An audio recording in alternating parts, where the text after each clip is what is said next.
Alicia Washington feels a harsh tap on her shoulder as she sits in business class on Flight 1619.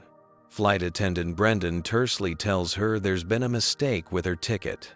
Despite her protests, she's escorted to the last row as white passengers watch. Her phone rings. It's the Secretary of Transportation. Before we dive into this shocking story, let me know where you're watching from. Hit that like button if you've ever witnessed discrimination on public transportation, and subscribe to join our community of justice seekers. Now let's find out what happens when powerful people underestimate those they choose to disrespect. The day had started, like any other, for Alicia Washington. At 52, with silver streaks elegantly woven through her dark curls, she carried herself with the quiet confidence of someone who had broken barriers her entire career. As she stood in her Georgetown townhouse preparing for her trip, CNN played softly in the background, announcing her recent historic appointment as the first Black female director of the Federal Aviation Administration. 25 years in aviation safety had prepared her for this role, but nothing had prepared her for the resistance she'd face.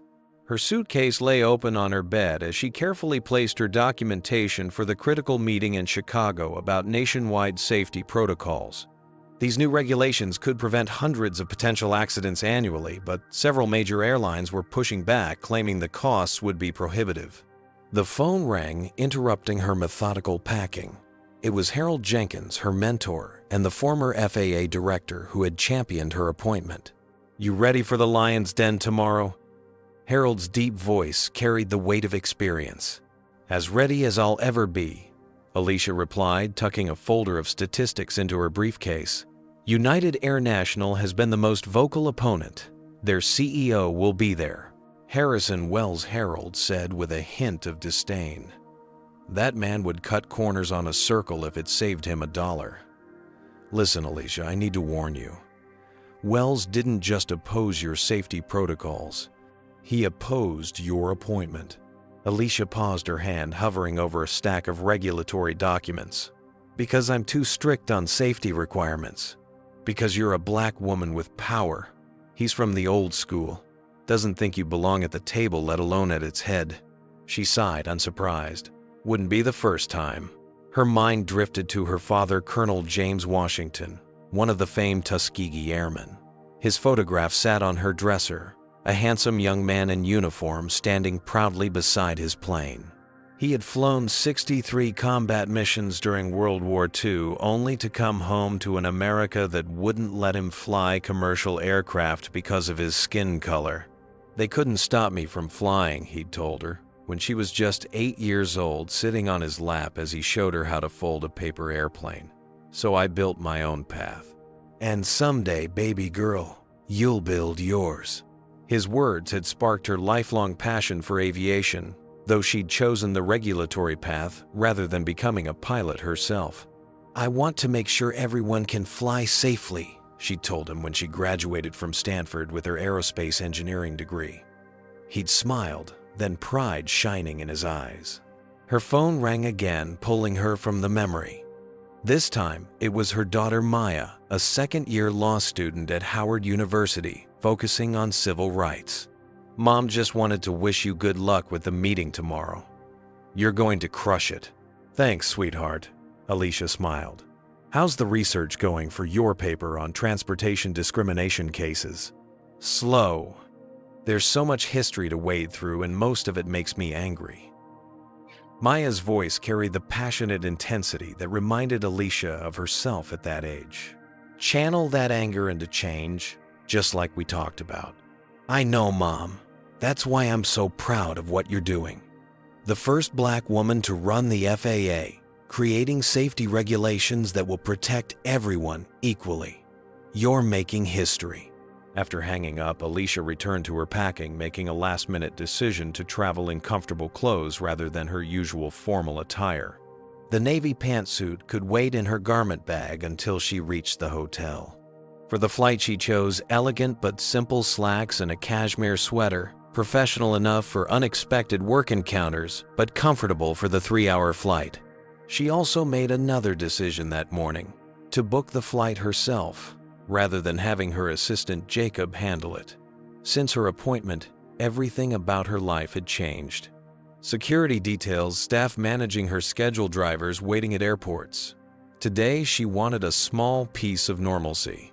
She'd used her personal frequent flyer account to upgrade to business class, looking forward to the quiet time to review her presentation.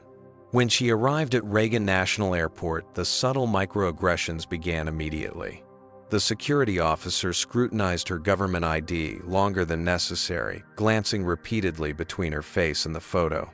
"This is you," he questioned, though the resemblance was unmistakable. "Yes, it is," she replied calmly, used to such interactions. At the security checkpoint, a white businessman who had placed his items on the conveyor belt after her somehow got waved through first. When she reached to collect her belongings, another TSA agent stopped her. "Is this your laptop, ma'am?" he questioned, despite having watched her place it in the bin. "Yes, it is," she repeated, maintaining her composure. By the time she reached the gate for United AirNational Flight 1619 to Chicago, Alicia was already mentally exhausted from the series of small indignities. Still, she maintained her professional demeanor as she joined the business class line, boarding pass and ID in hand. She couldn't have known then that these minor incidents were just the prelude to what would unfold once she stepped onto the plane. Alicia stepped aboard Flight 1619, boarding pass in hand. The entryway divided passengers, first and business class to the left, economy to the right. She turned left, where head flight attendant Diane Parker stood, greeting passengers with practiced smiles. "Good morning, Alicia," offered politely. Diane's smile remained fixed, but her eyes performed a quick assessment. "Seat?" she asked curtly, skipping the warm welcome she'd offered to the white businessman ahead of Alicia. "4C," Alicia replied, showing her boarding pass. Diane gave a stiff nod, already looking past her to the next passenger. Alicia navigated to her row, where a middle-aged white man in an expensive suit occupied the window seat. Gregory Thompson, according to the monogram on his leather briefcase, was typing furiously on his laptop.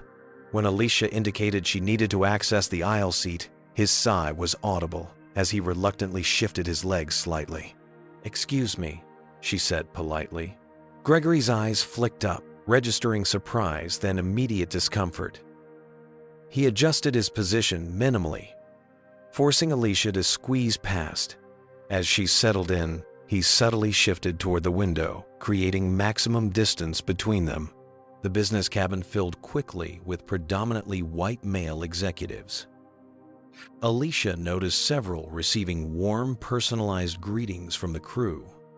"Mr. Peterson, lovely to have you aboard again." And "Mr. Adams, your usual scotch. Once we're airborne." Meanwhile, another flight attendant, Brendan, passed her twice without acknowledgement. From her seat, Alicia could hear whispered conversation between Diane and Brendan near the galley. "We're overbooked in business again," Diane muttered. "Wells is going to have our heads if we keep upgrading the wrong people." "I know," Brendan replied. "The computer's supposed to prioritize our frequent platinum members, not." His eyes darted briefly toward Alicia before he caught himself. Gregory's discomfort beside her grew more pronounced. He ostentatiously placed his expensive leather folio on the shared armrest, effectively claiming it. When Alicia removed her safety regulation documents from her bag, he glanced sideways, then shifted again, pulling his jacket tighter as if to avoid any accidental contact. 10 minutes later, Gregory pressed the call button. Brendan appeared instantly. "Yes, sir." "I'm feeling rather uncomfortable in this seat," Gregory said, his voice just loud enough for Alicia to hear clearly. "Are there any other options available?" Brendan glanced at Alicia, then back to Gregory. "I'm sorry, sir. We're fully booked in business today, but let me see what I can do." The intercom crackled as Captain Wade Mitchell began his announcement. "Good morning, ladies and gentlemen. Welcome aboard United AirNational Flight 1619 to Chicago. We're expecting a smooth flight today with an on-time arrival. As the captain continued, Alicia noticed his presence in the cabin doorway, surveying the passengers. His gaze lingered on her, momentarily eyes narrowing slightly before moving on. The subtle reaction was one she recognized: surprise, followed by assessment. Alicia tried to focus on her documents, reviewing key points for tomorrow's presentation.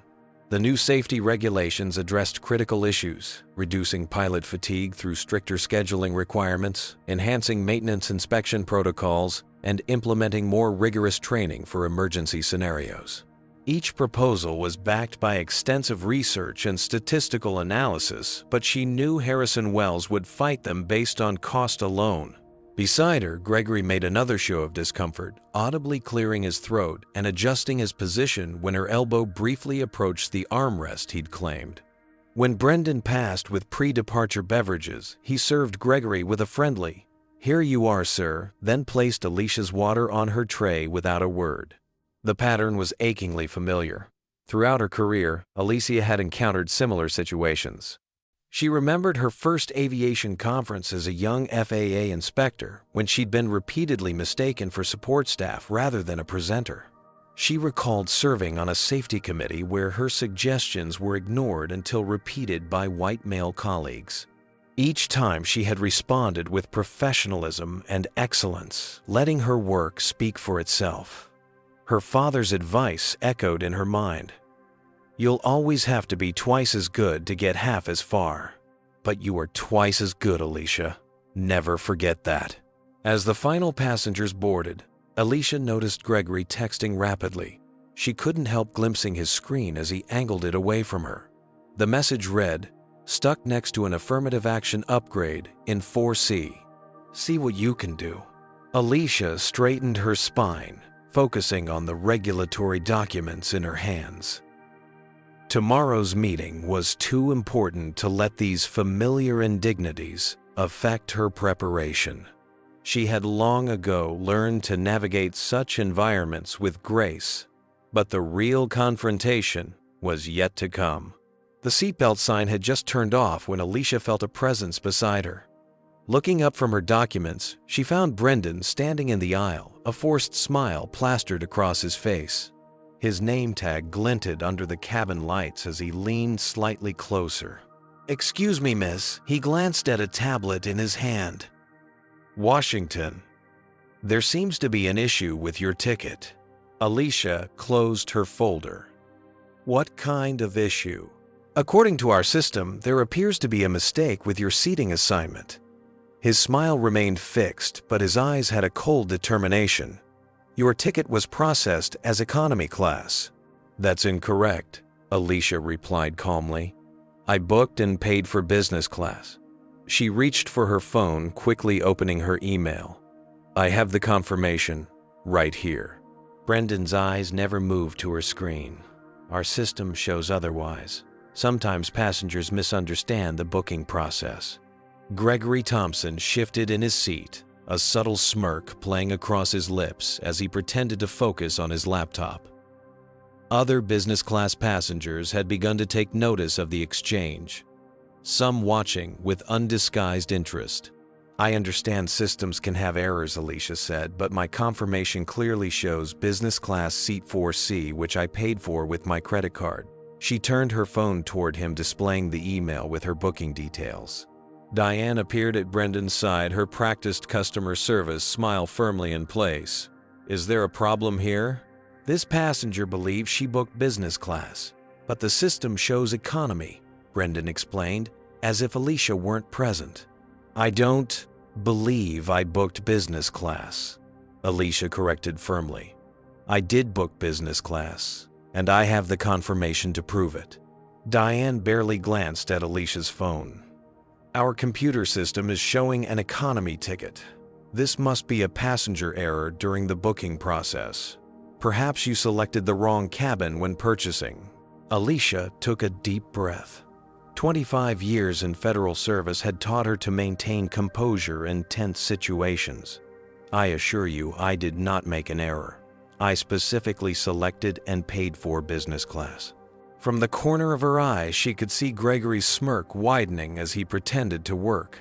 Several nearby passengers had now completely abandoned the pretense of not listening. "The computer system is quite clear," Diane insisted, "and we need to resolve this situation quickly as we're preparing for meal service." "I understand," Alicia said, "but I'd like to speak with the purser or captain about this issue. There's been a mistake, but it's not on my end."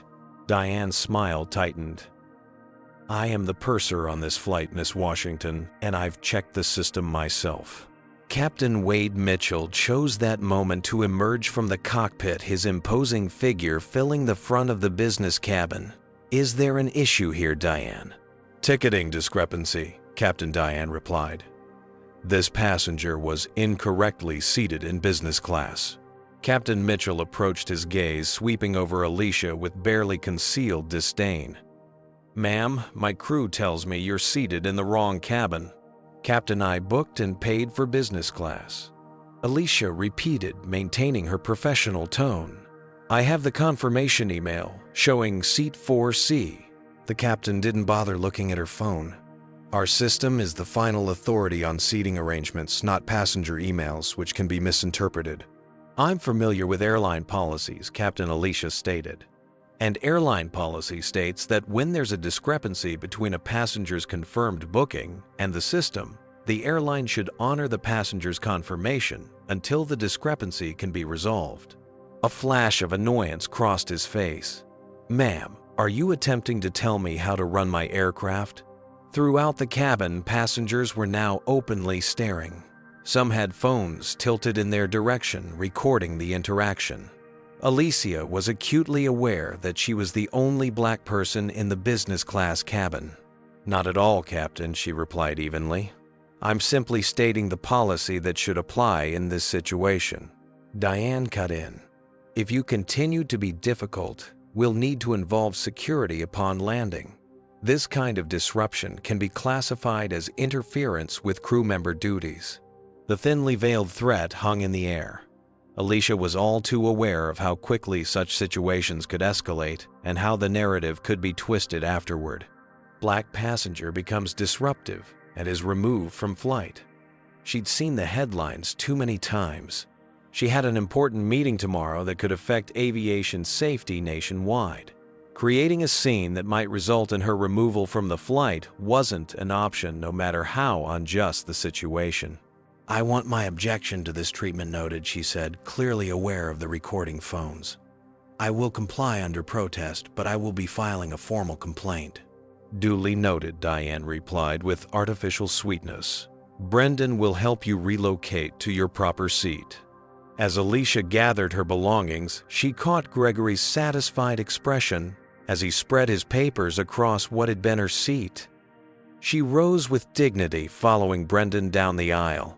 The walk felt interminable. Row after row of curious faces turned to watch her procession to the back of the plane.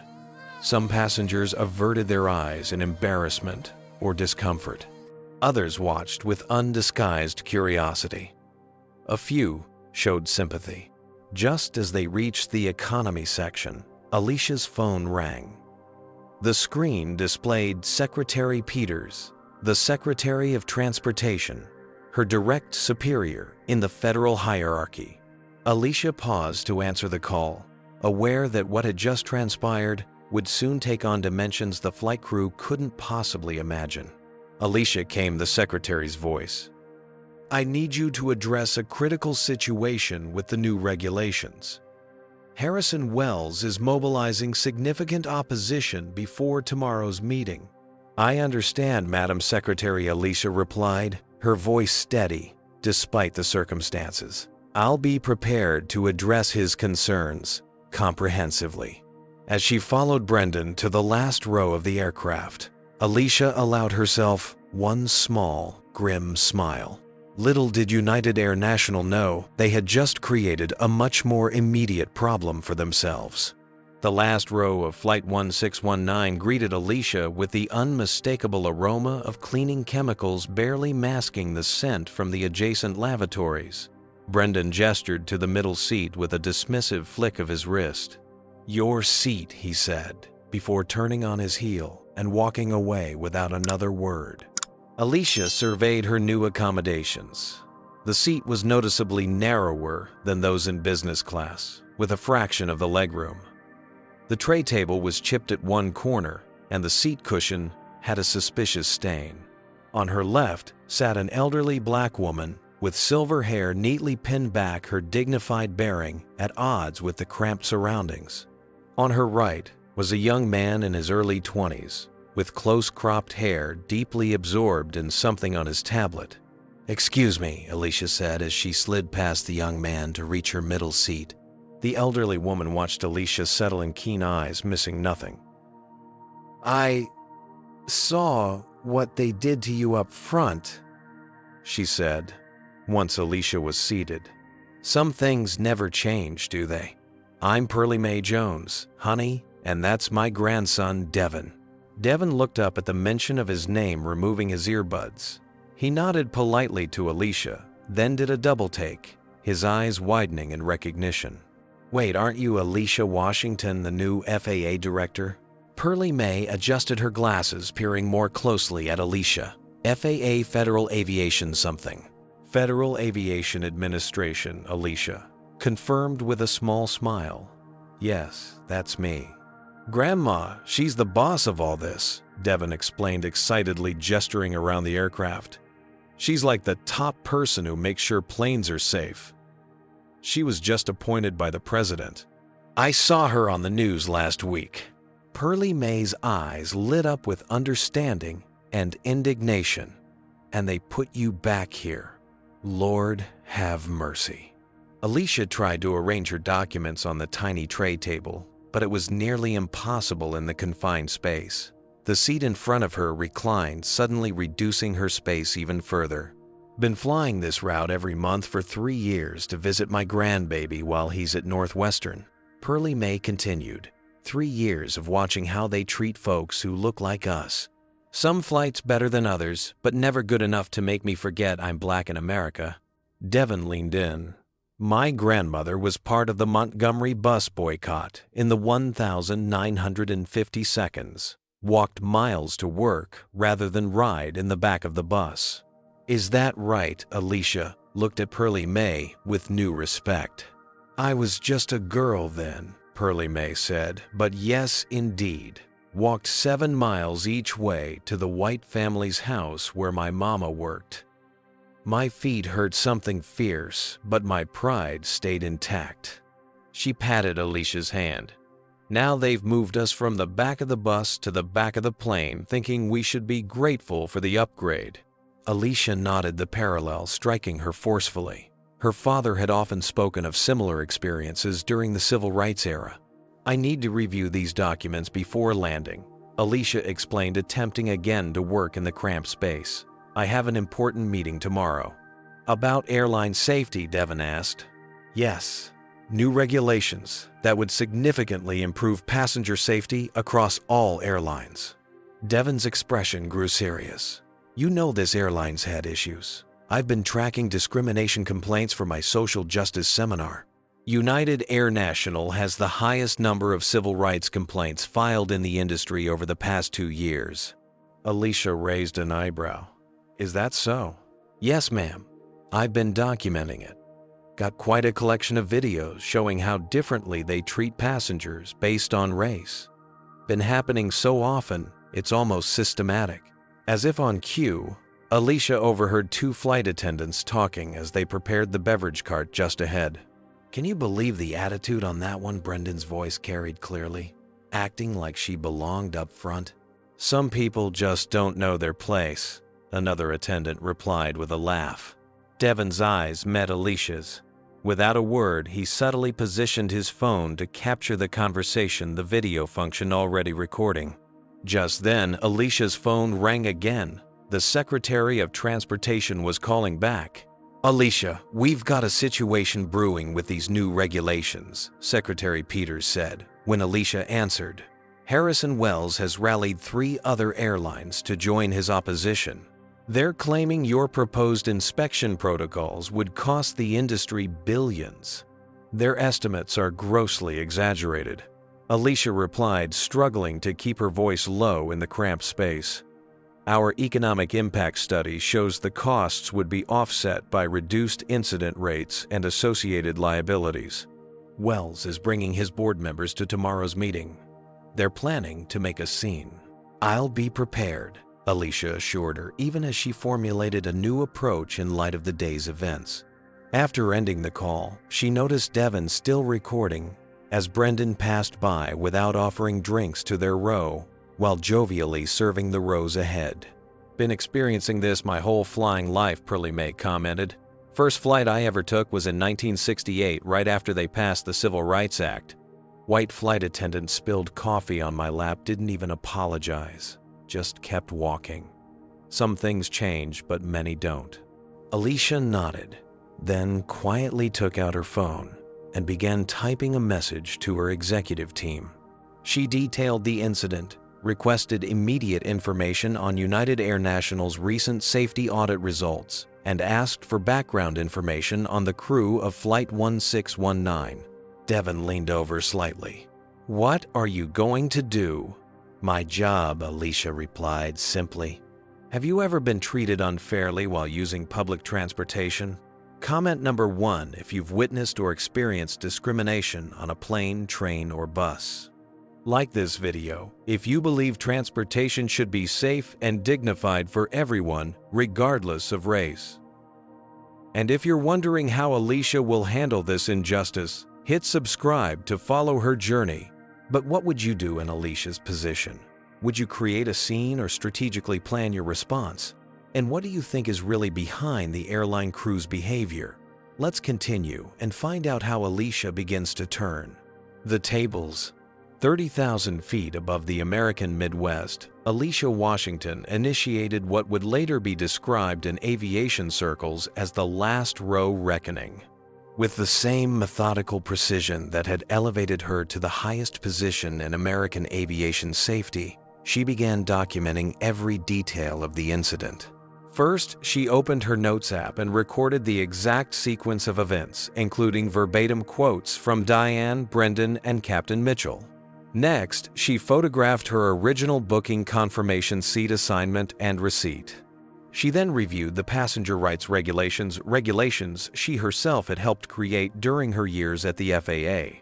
Section 14 subsection B clearly prohibits discriminatory treatment in seating assignments, she murmured, scrolling through the document on her phone. Devon leaned over slightly. "Are you building a case?" "I'm establishing facts," Alicia replied. "In situations like this, documentation is essential." When the seatbelt sign temporarily turned off during a smooth patch of air, Alicia excused herself and made her way to the rear galley. She found a phone installed on the wall for crew communications, and after a moment's consideration, decided to use it. "This is an unusual request," she told the flight attendant who had been ignoring their row, "but I need to make an urgent work call. May I use this phone?" The attendant, her name tag read. Lisa looked surprised. "That's for crew use only." "I understand, but this is a federal government emergency," Alicia said firmly, showing her FAA credentials. "I wouldn't ask if it weren't urgent." Confusion and reluctance crossed Lisa's face, but the government ID had its intended effect. "Keep it brief," she said before walking away. Alicia dialed her assistant's number from memory. "Jacob, it's Director Washington," she said when he answered. "I need immediate information on United AirNational's recent safety audits." "Yes, Director. Give me one moment." The sound of rapid typing came through the line. "It looks like they failed their last comprehensive inspection 3 months ago. Multiple violations regarding maintenance documentation and crew training requirements." "Who conducted the audit?" "Your predecessor initiated it, but you signed off on the final report last month. The airline was given 90 days to address the deficiencies." "Which means their deadline is next week," Alicia noted. "Has there been any correspondence from them regarding compliance?" "Several appeals and requests for extensions, all of which you denied based on the severity of the violations. And tomorrow I'm meeting with their CEO about new regulations they're opposing on cost grounds," Alicia said, pieces falling into place. "Jacob, I need you to send me everything you have on United AirNational's compliance history. passenger complaints, and specifically, any civil rights violations or discrimination claims. May I ask why, Director? I've encountered a situation on their airline that suggests these issues may be connected. Also, I need you to find out everything you can about Flight 1619's crew, particularly Captain Wade Mitchell, Purser Diane Parker, and an attendant named Brendan. As she hung up, Alicia turned to find Brendan standing behind her, his expression sour. "Crew phones are not for passenger use," he stated coldly. "I appreciate the accommodation during this federal aviation emergency," Alicia replied, deliberately vague, yet implying authority. "What department did you say you were with?" he asked, suspicion creeping into his voice. "I didn't." Alicia smiled pleasantly and returned to her seat. When she sat down, Devon discreetly showed her his tablet. "While you were gone, I looked up some things you might find interesting." On the screen was a social media group dedicated to documenting discriminatory treatment on United AirNational flights. The page was filled with videos showing passengers of color being moved from premium cabins, denied services offered to white passengers, or subjected to excessive scrutiny. "This has been happening systematically," Devon explained. "I've been tracking cases for my social justice project at Northwestern. In the past year alone, there have been 47 documented incidents on this airline where black passengers with confirmed business or first-class tickets were downgraded or removed." "And how many resulted in formal complaints?" Alicia asked. "Only 11. Most people don't want the hassle, or they're afraid of being blacklisted from flying." Pearlie Mae leaned in.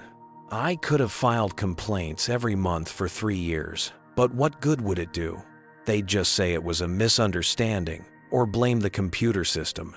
Every month, Alicia asked, her attention peaked. "I fly to see Devon once a month. My late husband left me well provided for, so I always book business class for these old bones.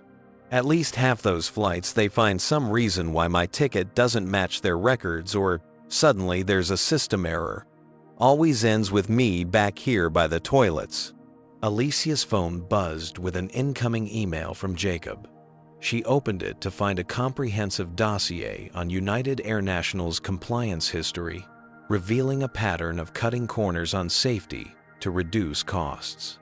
More disturbing were the personnel files he'd managed to obtain. Gregory Thompson, the man who had complained about sitting next to her, wasn't just a passenger. He was United AirNational's Vice President of Customer Experience. Captain Wade Mitchell had multiple passenger complaints in his file for differential treatment, all dismissed after cursory investigations. Diane Parker had previously worked at another airline where she'd been reprimanded for discriminatory behavior, but had been hired by United AirNational shortly afterward. As Alicia processed this information, another email arrived from Jacob. Director Washington, the CEO of United AirNational Harrison Wells, will be attending tomorrow's Chicago meeting in person. He's bringing their entire executive team, including VP of Customer Experience Gregory Thompson and Chief of Operations Samuel Patterson. Should I alert Secretary Peters about your situation? Alicia thought carefully before responding. No need to involve the secretary yet. However, please contact Travis Reed, the FAA Regional Manager at O'Hare. Tell him I need a discreet meeting immediately upon landing. And Jacob, have my driver meet me at the gate, rather than baggage claim." She put her phone away and turned to Devon. "Would you be willing to share your research for official purposes?" Devon's eyes widened. "You mean like for a federal investigation?" "Potentially." "Absolutely." He looked both excited and nervous. "But can I ask why? What's happening? Let's just say that United AirNational picked the wrong passenger to demote to the last row." Alicia replied, a hint of steel entering her voice. "Pearlie Mae, would you be willing to provide a statement about your experiences on this airline?" The elderly woman straightened her spine. "Honey, I've been waiting decades to have someone in power actually listen. You just tell me when and where." Alicia nodded, her strategy crystallizing. As the plane began its descent into Chicago, she reviewed one last document on her phone: the agenda for tomorrow's meeting. What had been planned as a standard regulatory discussion was about to become something much more consequential for United AirNational. The captain's voice came over the intercom, instructing flight attendants to prepare for landing. In the last row, Alicia Washington closed her briefcase, her expression composed but determined. The investigation she had begun mid-flight would soon move to solid ground, where the power dynamics would shift dramatically. The wheels of Flight 1619 touched down at O'Hare International Airport with a jolt that sent vibrations through the entire aircraft. The plane taxied to the gate as passengers began gathering their belongings, eager to disembark after the 3-hour flight. Ladies and gentlemen, welcome to Chicago O'Hare International Airport. Captain Mitchell's voice announced over the intercom. Local time is 2:17 p.m. with clear skies and a temperature of 68 degrees. We'd like to thank our premium passengers for choosing United AirNational today. We know you have choices in air travel, and we appreciate your business. Alicia noted the specific mention of premium passengers, another subtle reminder of the class divisions the crew had so aggressively enforced. As the seatbelt sign turned off, the usual chaos of deplaning began. Passengers stood in the aisles, retrieving items from overhead bins, forming the impatient queue that characterized the end of every flight. They'll make us wait until everyone else is off. Pearlie Mae predicted making no move to stand. Always do. Sure enough, Brendan appeared at the front of the economy cabin. For an orderly deplaning process, we ask that passengers remain seated until the rows ahead have exited. Devin exchanged a knowing look with his grandmother. Every single time, Alicia made a strategic decision. I'm going to wait until everyone else has departed. To avoid the crowd, Devin asked. Something like that, Alicia replied with a slight smile. As the cabin gradually emptied, Alicia observed the crew's behavior. Diane and Brendan stood near the exit, offering warm farewells to business class passengers while barely acknowledging those from economy. Captain Mitchell had emerged from the cockpit to shake hands with several men in suits, clearly frequent flyers he recognized. When only a handful of passengers remained, Alicia finally stood. "Ready, Devin?" asked, helping his grandmother to her feet. More than ready, Alicia confirmed. They made their way slowly up the aisle. When they reached the front of the cabin, Diane moved subtly to position herself between Alicia and the cockpit, where Captain Mitchell was still chatting with Gregory Thompson. "Thank you for flying with us," Diane said mechanically, her eyes already looking past Alicia to the next passenger. "I'd like a word with the captain," Alicia stated. Diane's smile remained fixed. "I'm afraid Captain Mitchell is preparing for his next flight. If you have concerns about your travel experience, you can submit them through our customer service portal."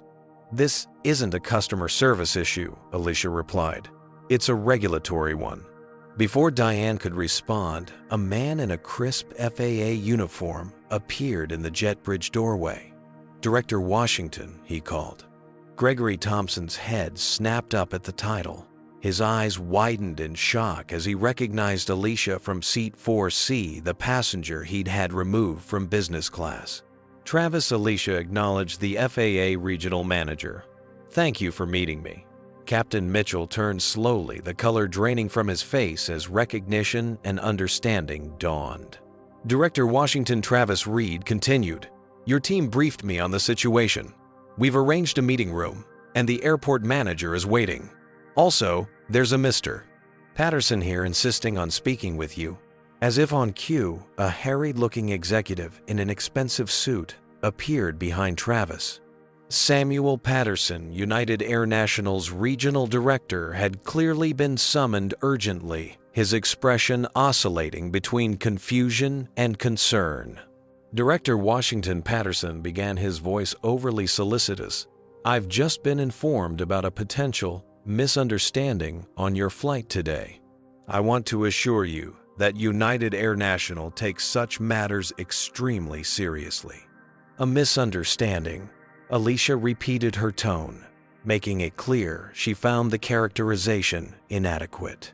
Gregory Thompson had finally regained his composure enough to approach.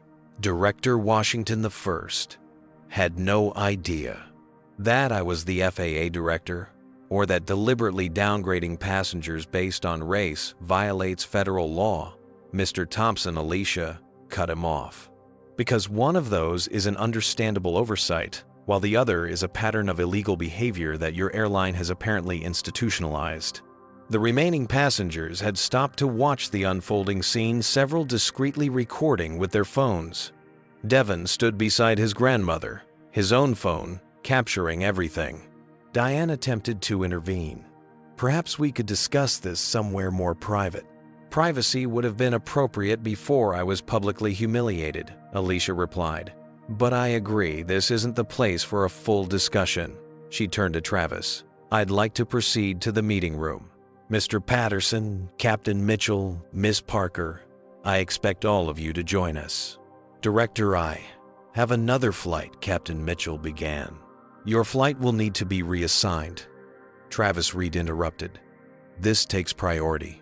As the group moved toward the jet bridge, Alicia turned to Devon and Pearlie Mae. Would you be willing to join us? Your experiences are relevant to this discussion. Absolutely, Devon replied immediately. Wouldn't miss it for the world, Pearlie Mae added with a determined nod. They exited into the terminal to find a small crowd gathered. Word had apparently spread through the airport staff that something significant was happening. Among the onlookers were several journalists alerted by an anonymous tip about a high-ranking federal official involved in an incident on United AirNational. Alicia spotted her driver Marcus waiting as requested. He stepped forward, professional as always, despite the unusual circumstances. Director Washington, your car is ready whenever you need it, he said, then added in a lower voice. I should mention that this isn't the first complaint against this flight crew. My brother experienced almost identical treatment last month on the same route. Is that so? Alicia replied. Would your brother be willing to provide a statement? He already has. It's in the file of complaints that never received responses. Alicia nodded, another piece of the puzzle falling into place. She turned to the assembled group, the flight crew looking increasingly uncomfortable, Patterson attempting damage control with nervous smiles, and Devon and Pearlie Mae standing tall despite their fatigue. Shall we? She gestured toward the airport offices. As they walked, Samuel Patterson made another attempt at appeasement. Director Washington, I want to assure you that whatever occurred today does not reflect United AirNational's values or policies. That's precisely what we need to determine, Mr. Patterson, Alicia replied. Because from the evidence I've gathered just during this flight, along with the testimonies of Miss Jones, Mr. Jones, my driver, and dozens of others documented on social media, it appears that what happened today wasn't an isolated incident, but rather the consistent application of unstated but very real company practices. Patterson blanched. I'm sure that's not. Furthermore, Alicia continued, I find it interesting that these discriminatory practices have escalated precisely during the period when your airline has been fighting enhanced safety regulations and failing safety audits. One might almost suspect an attempt to distract from or pressure federal officials responsible for those regulations. The implications of her statement hung in the air as they reached the meeting room door. Inside waited representatives from the FAA, the Department of Transportation Civil Rights Division, and the Chicago Department of Aviation, all summoned by Travis Reed at the urgent request of Alicia's executive team.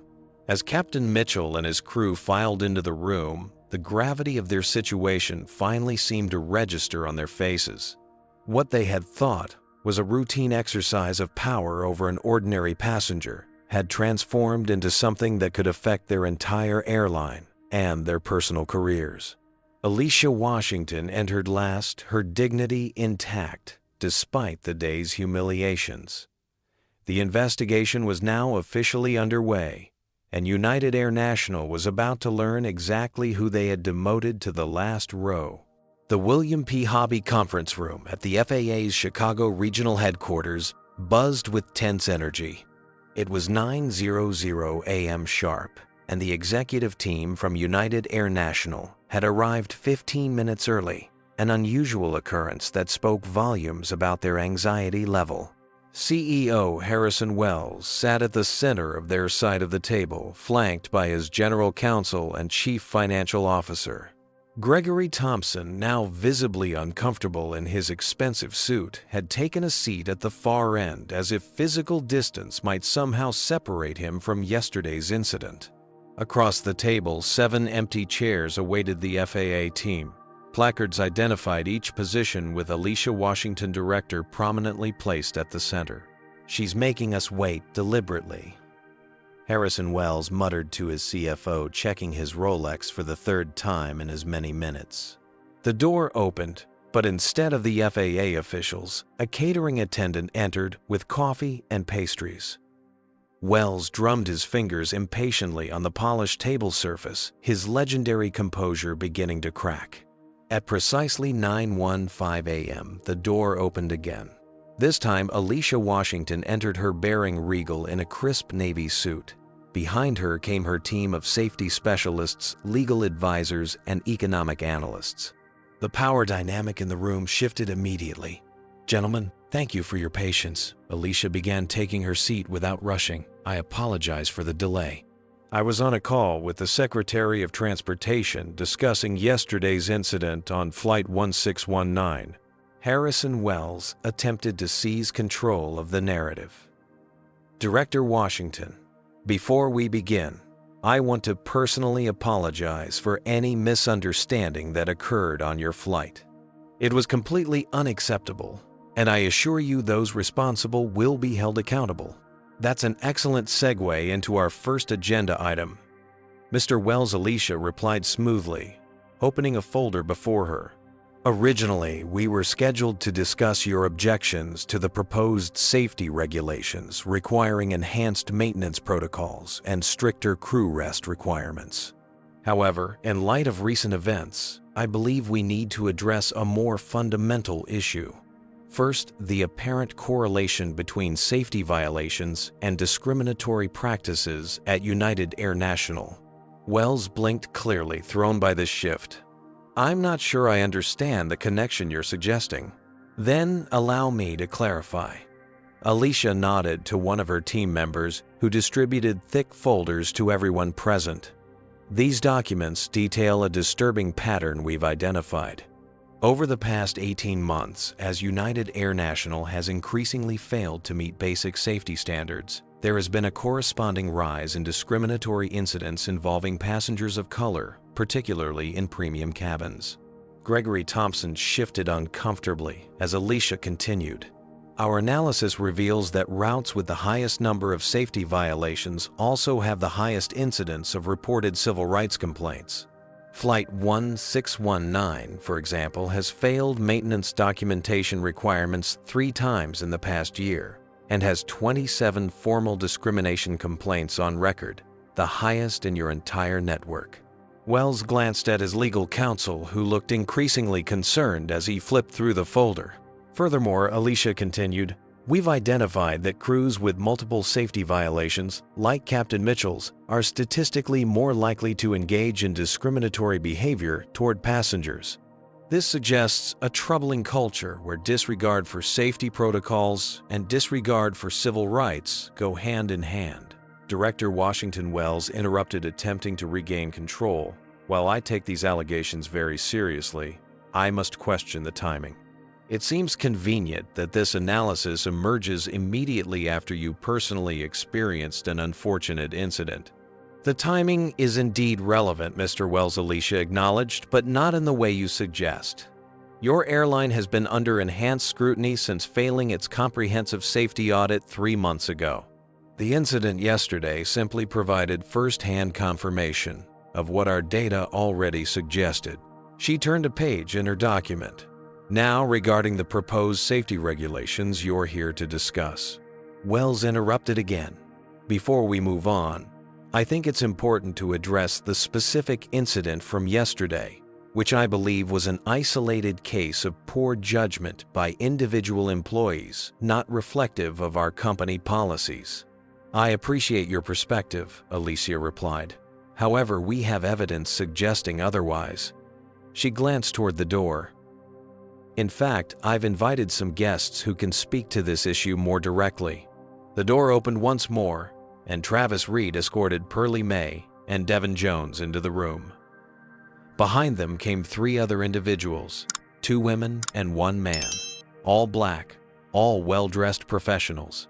These 5 individuals have all experienced nearly identical treatment on your airline within the past 3 months, Alicia explained. All had confirmed business or first-class tickets. All were removed from those seats using the exact same language about system errors or booking mistakes. All were relocated to the rear of the aircraft. Devin stepped forward, tablet in hand. With your permission, Director Washington. Alicia nodded, and Devin connected his tablet to the room's projection system. On the screen appeared a carefully organized database of videos, social media posts, and formal complaints, all documenting similar incidents across United AirNational's network. This is a small sample of what I've collected for my research project on transportation discrimination, Devin explained. United AirNational appears approximately 3 times more frequently in these incidents than any other major carrier. Harrison Wells' face had grown increasingly flushed. This is absurd. We transport millions of passengers annually. A few isolated incidents. 143 documented incidents in the past year is hardly a few, Mr. Wells, Alicia interjected. Particularly when our analysis shows they cluster around specific routes, crews, and regional managers. She nodded to Devin, who played a compilation video showing strikingly similar interactions across multiple flights, the same phrases, the same procedures, all resulting in passengers of color being moved from premium cabins. The statistical probability of this pattern occurring randomly is approximately 1 in 53 million, added Dr. Elaine Chen, the FAA's lead data analyst. These are clearly not isolated incidents, but evidence of systematic behavior. Pearlie Mae Jones stepped forward, next, her dignity unmistakable despite her age. I've been flying your airline monthly for 3 years to visit my grandson at Northwestern. In that time, I've been removed from my paid business class seat 14 times. Each time, the explanation was different, but the result was the same. An elderly black woman sent to the back of the plane. Miss Jones has graciously provided her booking records for all 36 flights, Alicia added. Her payment receipts consistently show business class purchases, yet your system mysteriously corrected her seat assignment nearly 40% of the time. The United AirNational executives exchanged troubled glances. Their legal counsel whispered urgently to Wells, who was now visibly sweating. Director Washington, he finally said, I want to be absolutely clear that if these practices exist, they do so without executive approval or knowledge. United AirNational does not condone discrimination in any form. And yet your Vice President of Customer Experience, Mr. Thompson here, personally texted a crew member requesting a passenger be removed from business class just yesterday. Alicia noted, sliding a printout of the message across the table. A message that was sent after viewing nothing more than the color of my skin. Gregory Thompson paled. That was not my intention. Intentions are difficult to prove, Mr. Thompson. Actions and patterns, however, speak for themselves, Alicia replied. Now, to return to the original purpose of this meeting, your opposition to the new safety regulations. She opened another folder. It's our assessment that United AirNational's resistance to these safety measures is directly connected to a corporate culture that prioritizes cost-cutting over both passenger safety and civil rights.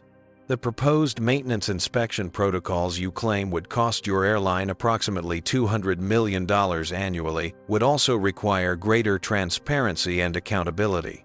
Transparency that would make discriminatory practices harder to implement and conceal. Harrison Wells finally seemed to grasp the full gravity of the situation. What exactly are you proposing? Director Washington, I'm not proposing anything, Mr. Wells.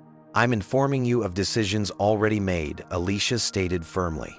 Effective immediately, United AirNational will be subject to a comprehensive civil rights audit in addition to the ongoing safety audit.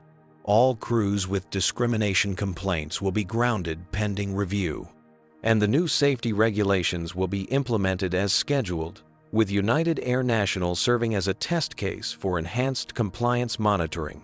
She closed her folder with finality.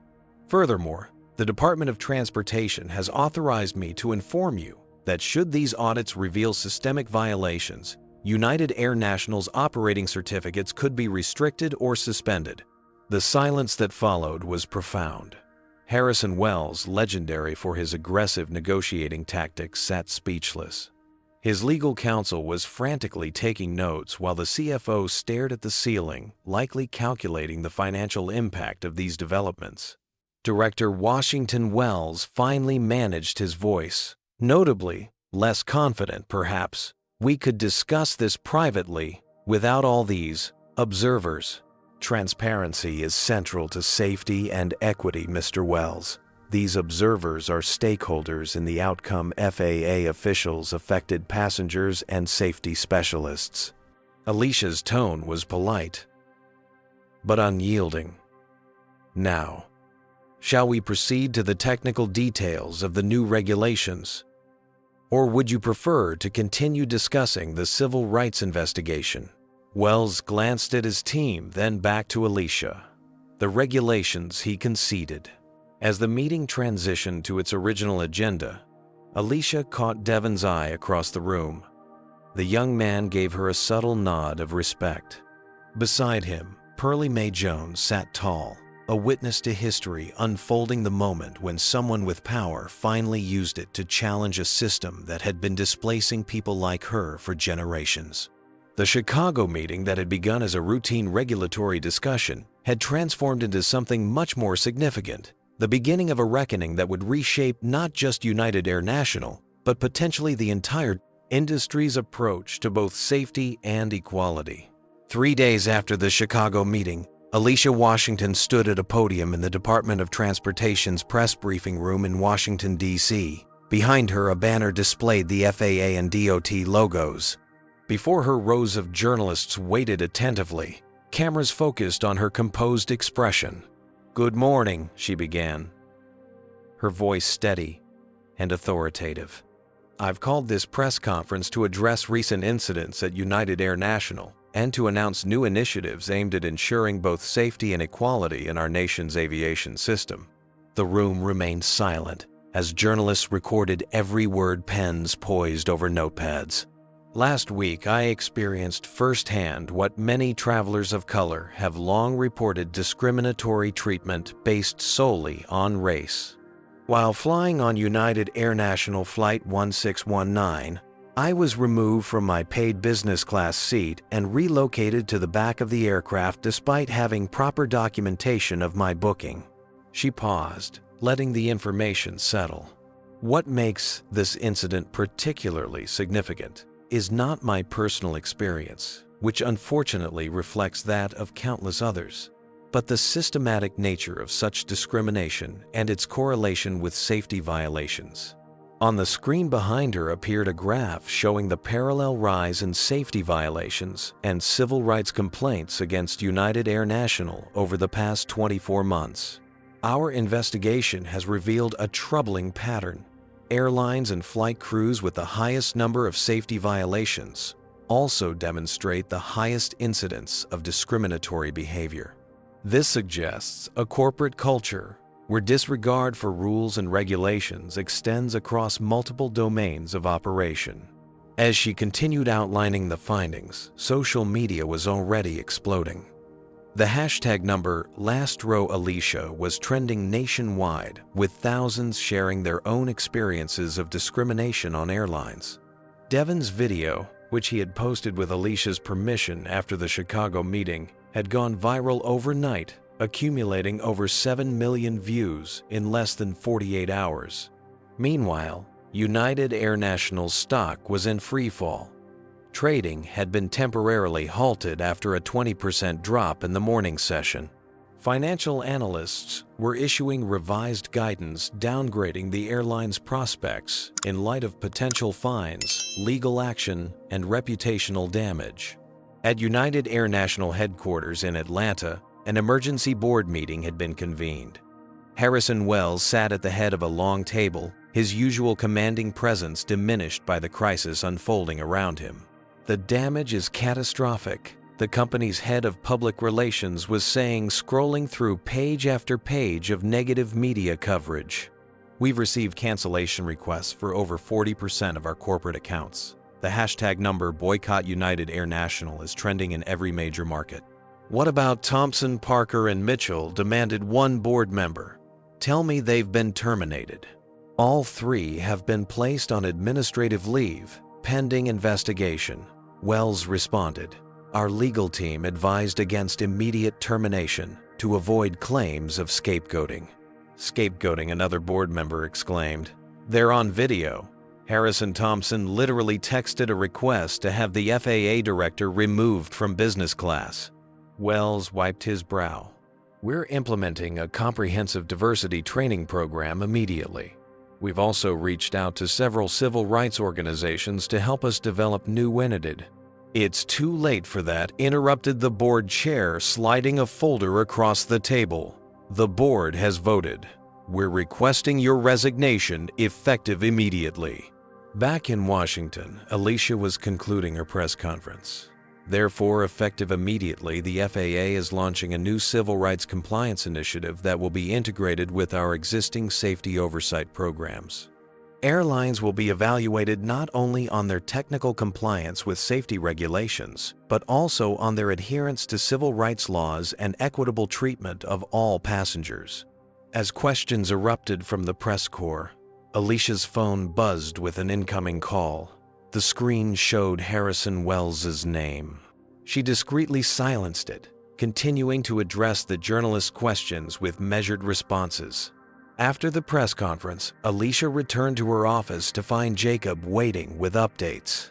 "Director, you might want to sit down for this," he said, handing her a tablet with multiple news tabs open. The headlines told the story.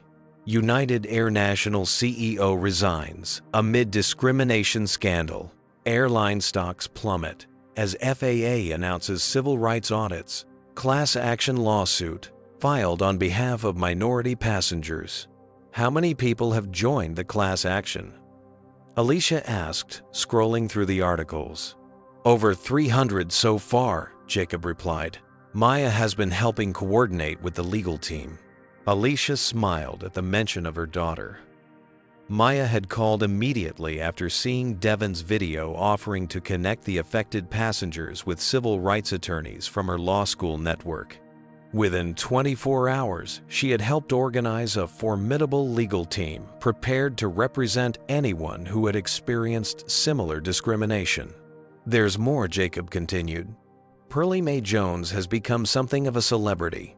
3 major networks have requested interviews, and she's scheduled to appear on Good Morning America tomorrow."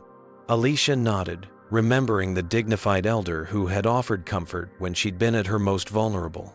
She's waited a lifetime for this moment. She deserves to be heard. Her phone rang again, Wells calling for the 5th time that day. This time, she decided to answer. Director Washington Wells began, his voice lacking its usual confidence. "I wanted to personally inform you that I've stepped down as CEO of United AirNational.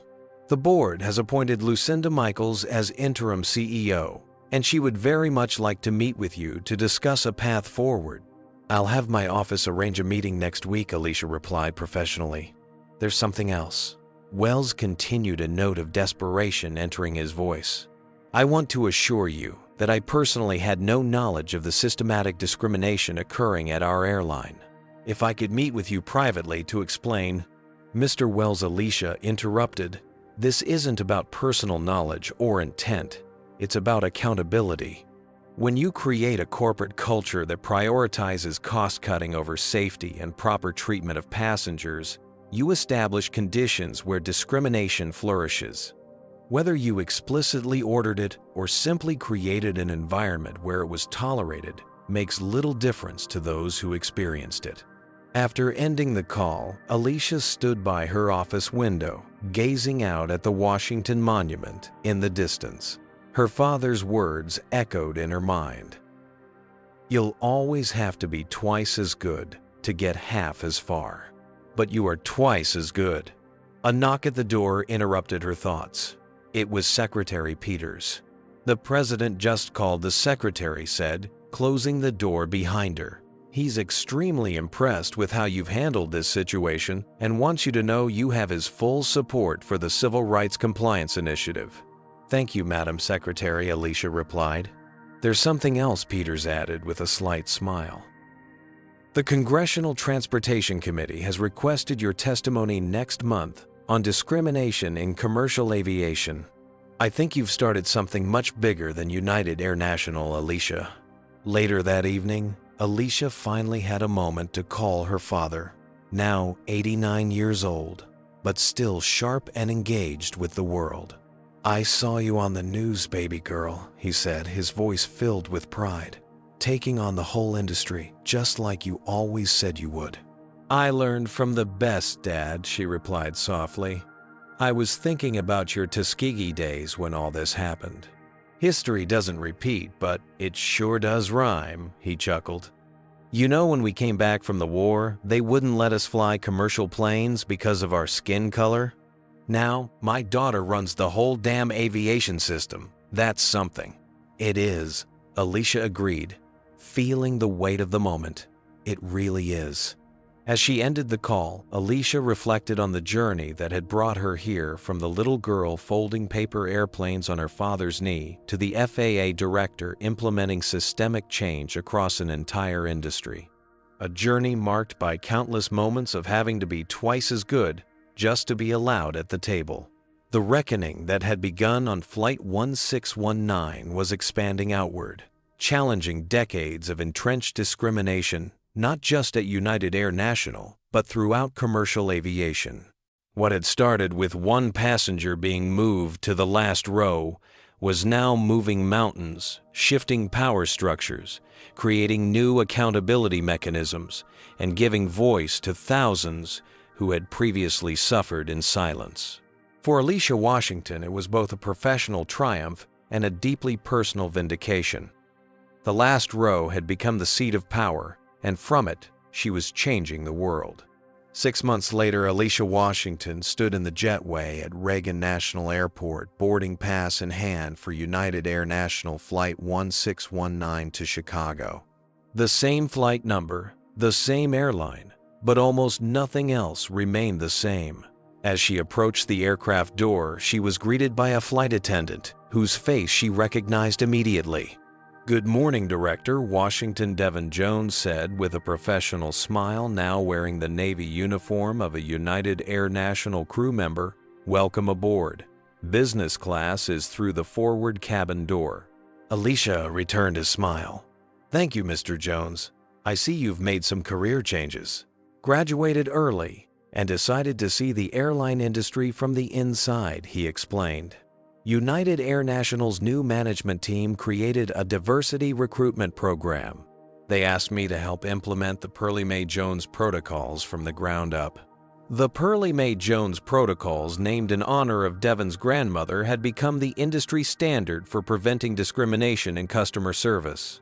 Developed collaboratively by civil rights experts, aviation professionals, and affected passengers, the protocols established clear guidelines, reporting mechanisms, and accountability measures to ensure equitable treatment regardless of race, gender, or other protected characteristics. Alicia made her way to seat 4C, the same business class seat she had been removed from 6 months earlier. As she settled in, she noted the changes throughout the cabin.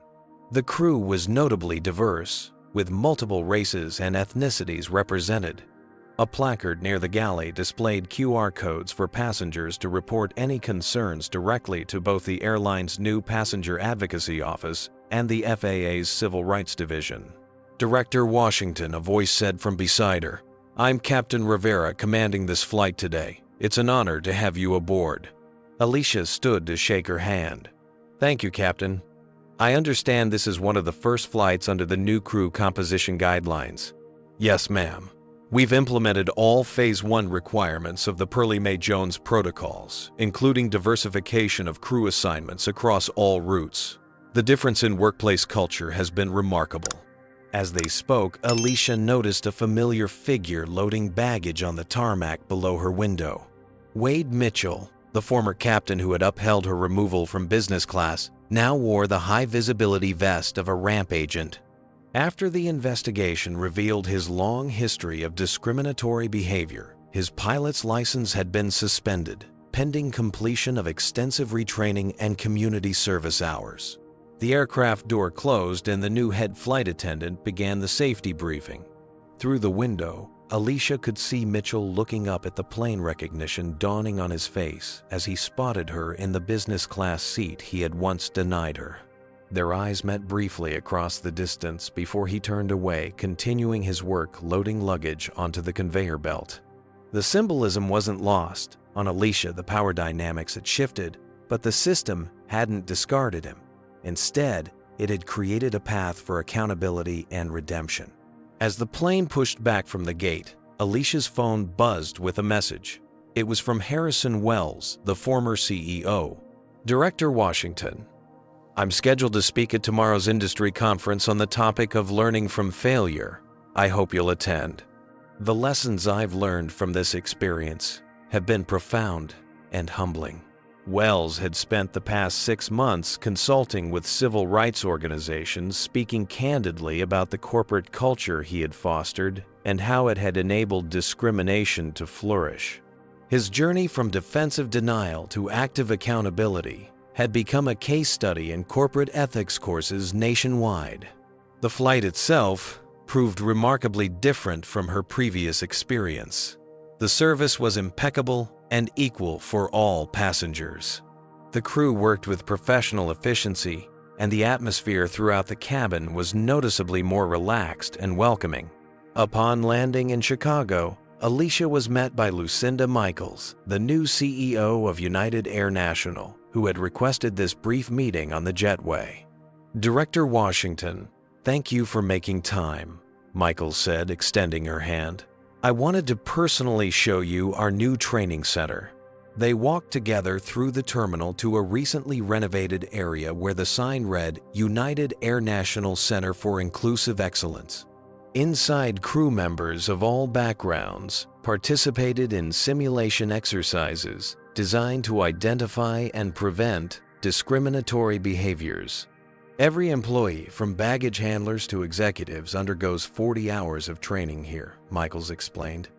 "We've completely redesigned our corporate values and performance metrics.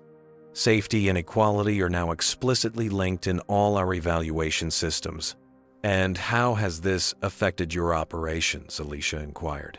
"Remarkably, our maintenance compliance rates have improved by 46%, Michaels replied. "It seems when we created a culture that respects all rules and all people equally, the entire system began functioning better. Our customer satisfaction scores have reached their highest level in company history." After her meeting with Michaels, Alicia had one more stop to make. In a small park near Northwestern University, Pearlie Mae Jones was waiting on a bench feeding pigeons with the same quiet dignity she had shown that day in the last row. Miss Jones Alicia greeted her warmly. "How are you finding your newfound fame?" Pearlie Mae chuckled. "Fame at my age is exhausting but necessary." She had become the face of the movement against transportation discrimination, testifying before Congress and appearing on national television to share her decades of experiences. "The young ones need to know our history so they can protect their future." They sat together, two women separated by a generation but united by a common struggle and purpose. "I spoke with my father this morning," Alicia said. "He asked me to thank you for carrying on the work he and his fellow Tuskegee airmen began. He said it means everything to see the changes happening now." Pearlie Mae nodded thoughtfully. "Change comes slow then, all at once." Like a plane taking off seems like it's rolling forever, then suddenly you're flying. As they talked, a young black girl approached them tentatively, clutching a model airplane. "Excuse me," she said shyly. "Are you really Alicia Washington, the airplane lady?" Alicia smiled. "I am. And who might you be?" "I'm Zoe. I'm 8. I want to fly airplanes when I grow up, but my teacher said girls don't really do that, especially not." She gestured to her skin. "Your teacher is mistaken," Alicia replied gently. "Would you like to hear about my father who flew planes even when people said he couldn't, and about Miss Jones here who helped change the rules so people like us can sit anywhere on the plane we choose?" Zoe nodded eagerly, sitting cross-legged before them, as Alicia began to share the story of the Tuskegee Airmen, of Pearlie Mae's long journey, and of her own path to becoming the FAA Director. As the little girl listened, eyes wide with possibility, Alicia realized this was perhaps the most meaningful outcome of everything that had happened since that day in Seat 4C. Not just policy changes or corporate restructuring, but the opening of doors for children like Zoe, who would grow up in a world where they could sit wherever they chose and fly as high as their talents could take them. The transformation that had begun with one humiliating incident had rippled outward, changing not just United AirNational, but the entire aviation industry. New standards, new protocols, new accountability systems, all named for an elderly woman who had spent decades being displaced but never lost her dignity. For Alicia Washington, the journey had come full circle. The last row had indeed become the seat of power, not because of the title she held, but because she had used that title to ensure that no one would be wrongfully sent to the back again. The true power wasn't in where you sat, but in who you were and what you stood for. And in that knowledge, she found both peace and purpose. This story illustrates several powerful truths about fighting discrimination in today's world. First, true change requires people in positions of power to use that power for good. Alicia Washington could have filed a complaint and moved on, but she recognized her unique position to create systemic change. Second, documentation is crucial. Devon's videos, Pearlie Mae's ticket records, and Alicia's meticulous evidence gathering created an undeniable case. Third, connecting individual incidents to reveal patterns exposes systemic problems that can't be dismissed as isolated incidents. Fourth, accountability must extend beyond scapegoating individuals to addressing organizational culture. Finally, sustainable transformation requires structural change, MMA, new protocols, training programs, and evaluation metrics that link safety with equality. The most important lesson: never underestimate someone based on appearance. The person you discriminate against today might be the very person with the power and determination to transform your entire industry tomorrow. Have you ever witnessed discrimination in transportation or been treated unfairly because of your appearance? I'd love to hear your experiences in the comments. What would you have done in Alicia's position? If this story of justice resonated with you, please hit that like button so more people can discover it.